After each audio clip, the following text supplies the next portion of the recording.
وَوَعَدْنَا مُوسَىٰ 30 لَيْلَةً، اور ہم نے بلایا موسیٰ کو 30 راتوں کے لیے. عام طور پر دن رات، لیکن یہ کہ عربی میں جو محاورہ ہے وہ رات کا ذکر کرتے ہیں. 30 راتوں کے لیے. وَأَتْمَمْنَاهَا بِعَشْرٍ، روایات سے معلوم ہوتا ہے کہ اولین جو تھی طلبی وہ 30 رات کے لیے ہوئی تھی، لیکن اس میں جو چلہ تھا جو حضرت موسیٰ علیہ السلام کو کاٹنا تھا، اس میں روزہ بھی تھا مسلسل 30 دن کا. تو اس میں یہ ہے کہ کسی وقت ان سے ضبط نہیں ہو سکا اور مسواک کر لی تھی. وہ جو روزے کی وجہ سے منہ کے اندر ایک طرح کی بو پیدا ہو جاتی ہے، اس کو برداشت نہ کر سکے. تو اس کی پاداش میں، اب یہ روایات ہیں، میں نہیں کہہ سکتا کہ کس حد تک ان میں صحت ہے. فَأَتْمَمْنَاهَا بِعَشْرٍ، تو مکمل کر دیا ہم نے اس مدت کو 10 دن سے. اور فَتَمَّ مِيقَاتُ رَبِّهِ 40 لَيْلَةً، تو وقت مدت پوری ہو گئی اس کے رب کی، یعنی 40 راتیں. یہیں سے ہمارے ہاں تصوف میں اہل صوفیہ نے 40 کا یہ چلہ کشی، 40 دن 40 رات کا چلہ کاٹنا، یہ جو ہے نکالا ہے. وقال موسیٰ لأخیہ ہارون، اور کہا موسیٰ نے اپنے بھائی ہارون سے علیہ السلام، اخلفنی فی قومی، آپ میری نیابت کیجئے میری قوم میں جا رہا ہوں. مجھے اللہ تعالیٰ نے طلب فرمایا کوہ طور پر. واصلح، اور دیکھیے اصلاح کرتے رہیے. ولا تتبع سبیل المفسدین، اور فساد مچانے والوں کے راستے کی پیروی نہ کیجیے گا. ولما جاء موسیٰ لمیقاتنا، اور جب موسیٰ پہنچے ہمارے وقت مقرر پر، وکلمہ ربہ، اور ان سے کلام کیا ان کے رب نے. قال رب ارنی انظر الیک، انہوں نے درخواست کی پروردگار مجھے اپنا دیدار عطا فرما، مجھے دکھا کہ میں تجھے دیکھوں. قال لن ترانی، اللہ نے فرمایا تم مجھے ہرگز نہیں دیکھ سکتے. ولکن انظر الی الجبل، لیکن ذرا اس پہاڑ کو دیکھو. فإن استقر مکانہ، اگر وہ اپنی جگہ پر کھڑا رہ جائے، برداشت کر جائے ہماری تجلی کو، فسوف ترانی، تو تم بھی سوچنا کہ شاید ہمیں دیکھ سکو. فلما تجلی ربہ للجبل، جب اللہ نے اپنی تجلی ڈالی پہاڑ پر. اب یہ جلی کہتے ہیں روشن چیز کو، جلی شے روشن. تجلی یہ باب تفاعل ہے، کسی شے کا خود روشن ہو جانا. تو اللہ تعالیٰ کی یہ ذات کی تجلی ہے کہ جو پہاڑ پر ڈالی گئی. جعلہ دکن، جس سے کہ وہ پہاڑ جو ہے وہ بالکل ریزہ ریزہ ہو گیا. وخر موسیٰ صاعقا، اور حضرت موسیٰ علیہ السلام بھی تجلی باری تعالیٰ کے اس بالواسطہ مشاہدے کے نتیجے میں بھی وہ بے ہوش ہو کر گر پڑے. فلما افاقا، جب انہیں افاقہ ہوا، ہوش میں آئے. قال سبحانک، اب انہوں نے کہا اے اللہ تو پاک ہے. تبت الیک، میں تیری جناب میں توبہ کرتا ہوں کہ میں نے جسارت کی تھی، میں نے جو ہے اپنی حیثیت سے بڑھ کر تجھ سے سوال کر لیا تھا. وانا اول المومنین، اور میں پہلا ہی ہوں ایمان لانے والا، بغیر دیکھے تجھے ماننے والا ہوں. قال یا موسیٰ انی اصطفیتک علی الناس برسالاتی، اللہ نے فرمایا موسیٰ میں نے تمہیں چن لیا ہے لوگوں پر، تمام انسانوں میں سے تمہیں چنا ہے، پسند کیا ہے اپنے پیغام کے لیے، رسالات کے لیے، وبکلامی، اور اپنے کلام کے لیے. یہ خاص مقام ہے، امتیازی مقام ہے حضرت موسیٰ کا. کلم اللہ موسیٰ تکلیما فخذ ما آتیتک وکن من الشاکرین، تو لے لو جو میں تمہیں دے رہا ہوں اور بن جانا شکر کرنے والوں میں. یعنی یہ الواح جو ہے جو ہم دے رہے ہیں اس میں احکام لکھے ہوئے ہیں، یہ تم لے لو اور ان کا حق ادا کرو. وَكَتَبْنَا لَهُ فِي الْأَلْوَاحِ، اور ہم نے لکھ دیا اس کے لیے تختیوں پر، وہ پتھر کی تختیاں، مِن كُلِّ شَيْءٍ مَوْعِظَةً، ہر طرح کی نصیحت، وَتَفْصِيلًا لِكُلِّ شَيْءٍ، اور ہر طرح کے احکام کی تفصیل. یعنی جو بنیادی احکام ہیں، موٹے موٹے احکام ہیں، یوں سمجھیے کہ وہ در حقیقت ایک طرح سے ڈینجر سگنلز ہیں. اگر آپ کسی پہاڑی راستے پر جا رہے ہو تو جگہ جگہ آپ کو نشانات ملتے ہیں کہ ذرا یہاں بچ کے گزرنا.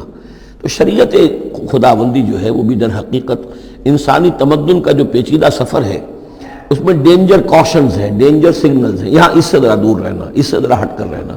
اس کے اندر آدمی جو ہے وہ اپنی محنت کرے، کوشش کرے، جدوجہد کرے، مباحات کے دائرے کے اندر جو بھی اس کا ہے چوائس اس کو اختیار کر لے. لیکن جو محرمات ہیں وہ حدود ہیں، تلک حدود اللہ فلا تقربوها. تو شریعت کی جو آسمانی شریعت ہے اصل بنیاد یہی ہے کہ زندگی کے ہر گوشے سے متعلق چند موٹے موٹے احکام دے دیے، اس کے اندر جو ہے وہ کھلا چھوڑ دیا انسان کو کہ اب اس کے اندر اپنی سمجھ سے، اپنے اجتہاد سے، اپنی کوشش سے، اپنی عقل کو بروئے کار لا کر کام کرو.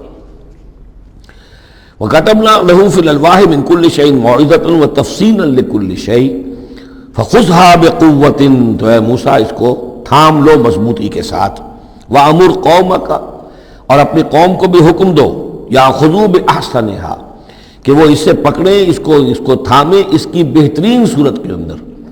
اس کے مراد کیا ہے کہ ہر معاملے کے اندر درجے ہوتے ہیں۔ آپ کو ایک چیز بتائی جا رہی ہے، اس میں ایک درجہ اونچا ہے، ایک اس سے کمتر ہے، آپ اونچے سے اونچے درجے کی طرف آنے کی کوشش کیجیے۔ یہی بات جو ہے مسلمانوں سے بھی پھر کہی گئی ہے، آخری پاروں میں ہم دیکھیں گے چل کر کہ وہ لوگ کہ جو کلام کو سنتے ہیں، یستمعون القول فیتبعون احسنہ، وہ کلام کو سنتے ہیں پھر جو اس کی بہترین بات ہوتی ہے اس کو اختیار کرتے ہیں۔ ایک یہ ہوتا ہے آدمی سوچتا ہے کچھ اور کمی والی بات ہو جائے، ڈھیل ہو جائے، رعایت ہو جائے، چلیے پاس مارکس مجھے مل جائیں، مجھے فرسٹ ڈویژن نہیں چاہیے، مجھے سیکنڈ ڈویژن نہیں چاہیے، ڈسٹنکشن نہیں چاہیے، پاس ہی ہو جاؤں۔ لیکن یہ معاملہ دین میں نہیں ہونا چاہیے، یہ معاملہ دنیا میں کرو، دین میں اچھے سے اچھا، اعلی سے اعلیٰ، جیسا کہ ہم پڑھ چکے ہیں سورہ مائدہ کے اندر، اذا اتقوا وآمنوا وعملوا الصالحات ثم اتقوا وآمنوا ثم اتقوا واحسنوا واللہ یحب المحسنین۔ ہے جستجو کہ خوب سے ہے خوب تر کہاں، کیوں نہیں بہتر سے بہتر کی طرف جاتے؟ جتنا آج وقت لگا رہے ہو دین کے لیے اس سے زیادہ لگاؤ کل، اور پرسوں اس سے آگے تمہارا قدم پڑنا چاہیے، نہ یہ کہ آدمی جو ہے وہ پیچھے کی طرف دیکھے۔ وَأَمُرْ قَوْمَكَ يَأْخُذُوا بِأَحْسَنِهَا، اس کا جو بہترین رخ ہے اس کو اختیار کریں۔ سَأُرِيكُمْ دَارَ الْفَاسِقِينَ، ان قریب میں تمہیں وہ گھر دکھا دوں گا جو اس وقت فاسقوں کے قبضے میں ہے۔ یعنی یہاں جو کچھ ہوا ہے، کوہ طور جو ہے وہ سمجھ لیجئے کہ وہ سینائی پیننسلا کا جو ساؤدرن ٹپ ہے وہاں پر ہے تقریباً کوہ طور۔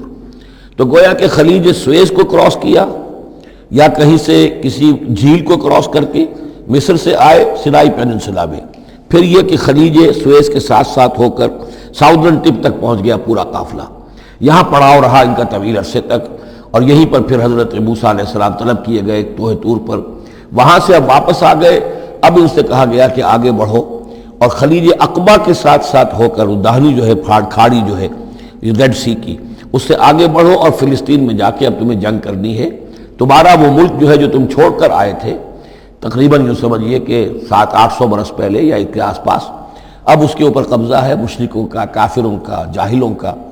اب اس اپنی سرزمین کو ان سے آزاد کرانے کے لیے اب تمہیں جہاد کرنا ہے، وہ جس کا ذکر ہم سورہ مائدہ میں پڑھا ہے، تو اس کا یہاں پر تذکرہ ہو رہا ہے۔ سَأُرِيكُمْ دَارَ الْفَاسِقِينَ، یعنی وہ فلسطین تک اب میں تمہیں لے جاؤں گا اور تمہیں دکھا دوں گا وہ جگہ جو تمہارا اصل مسکن ہے، اور اس کے لیے یہ ہے کہ تمہیں اب ان فاسقوں کو وہاں سے نکالنا ہوگا۔ سَأَصْرِفُ عَنْ آيَاتِ الَّذِينَ يَتَكَبَّرُونَ فِي الْأَرْضِ بِغَيْرِ الْحَقِّ، میں پھیر دوں گا اپنی آیات سے ان لوگوں کے رخ کو جو زمین میں ناحق تکبر کرتے ہیں۔ یعنی یہ خود اللہ تعالیٰ فرما رہے ہیں جن کے اندر تکبر ہے میں خود ان کا رخ پھیر دیتا ہوں، وہ ہماری آیات کو دیکھتے ہی نہیں، سمجھتے ہی نہیں، اس لیے کہ تکبر ہے۔ تکبر وہ شے ہے جو اللہ کو سب سے زیادہ ناپسند ہے۔ فرمایا گیا ہے ایک حدیث میں، حدیث قدسی میں، الکبر ردائی، تکبر میری چادر ہے۔ تو اگر کوئی اور تکبر کرتا ہے تو گویا کہ میری چادر میرے شانے سے وہ گھسیٹ رہا ہے، تو اس کے خلاف میرا اعلان جنگ ہے۔ ایک اور حدیث میں فرمایا لن يدخل الجنہ من کان فی قلبہ مثقال حبۃ من کبر، جنت میں کبھی داخل نہیں ہو سکے گا وہ شخص جس کے دل میں دانے کے برابر بھی تکبر ہے۔ تکبر سب سے بڑا روگ ہے۔ تو جن لوگوں کے اندر تکبر ہے ہم ان کا رخ پھیر دیتے ہیں اپنی آیات سے، ہم انہیں اس کا اہل نہیں سمجھتے کہ وہ ہماری آیات کو سمجھیں اور دیکھیں۔ وَإِن يَرَوْا كُلَّ آیَةٍ لَا يُؤْمِنُوا بِهَا، اور اگر وہ سرسری طور پر دیکھ بھی لیں، ساری نشانیاں دیکھ لیں، تب بھی وہ ایمان لانے والے نہیں ہیں۔ وَإِن يَرَوْا سَبِيلَ الرُّشْدِ لَا يَتَّخِذُوهُ سَبِيلًا، اور اگر وہ دیکھ بھی لے کامیابی کا اور سعادت کا اور ہدایت کا راستہ، تب بھی اس راستے کو اختیار نہیں کریں گے۔ وَإِن يَرَوْا سَبِيلَ الْغَيِّ يَتَّخِذُوهُ سَبِيلًا، اور جب بھی ان کے سامنے آئے گا کجی کا راستہ، ٹیڑھ کا راستہ، گمراہی کا راستہ، اسے وہ اختیار کریں گے۔ یعنی یہ ساری چیزیں ان کی کس وجہ سے ہیں کہ ان کے دلوں میں تکبر ہے۔ ذالک بانہم کذبوا بآیاتنا، یہ اس لیے کہ انہوں نے ہماری آیات کو جھٹلایا اپنے تکبر کی بنیاد پر، وکانوا عنہا غافلین، اور اس سے تغافل برتتے رہے۔ والذین کذبوا بآیاتنا ولقاء الآخرۃ، اور جو لوگ بھی جھٹلائیں گے ہماری آیات کو اور آخرت کی ملاقات کو، حبطت اعمالہم، ان کے سارے اعمال حبط ہو جائیں گے۔ اپنی جگہ وہ بڑی نیکیاں کما رہے ہوں، جیسے کہ قریش مکہ تھے، ہم کعبے کی خادم ہیں، کعبے کی خدمت کر رہے ہیں، کعبے کو صاف رکھتے ہیں، حاجیوں کو دودھ پلاتے ہیں، پانی پلاتے ہیں، ان کے سارے عمل حق عقارت ہو جائیں گے۔ هل یجزون الا ما كانوا یعملون، اور ان کو نہیں دیا جائے گا بدلے میں مگر وہی کچھ جو وہ کرتے تھے۔